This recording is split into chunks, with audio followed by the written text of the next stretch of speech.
وكده يا معلمي يبقى زي الفل بصراحة. نلعب من غير جمهور مع الترجي. انتوا عارفين طبعا ان جمهور الترجي او جمهور تونس بشكل عام يعني بيبقى جمهور شرس شوية. انا مش عارف والله العظيم يا جماعة ليه البطولة دي ماشية سالكة اوي كده مع النادي الاهلي. انا اتمنى من كل قلبي، انا عارف ان الكلام ده ممكن يزعل البعض يعني، ولكن انا اتمنى ان شاء الله باذن الله الاهلي يعدي الترجي ويوصل للنهائي قدام صن داونز، وناخد حقنا من صن داونز في نهائي افريقيا.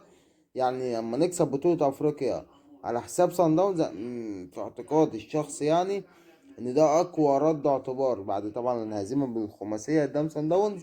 فانت لما تاخد البطولة على حسابها ده اقوى رد اعتبار، مع ان البعض يتمنى لا ان احنا منقابلش صن داونز خالص في النهائي. انا بقى كاهلاوي اتمناها جدا من كل قلبي. اما بقى موضوع الجمهور بتاع رادس وكده وجمهور الترجي ان هو مش هيبقى موجود، دي حاجه بالنسبه لي انا حاجه زي الفل بصراحه.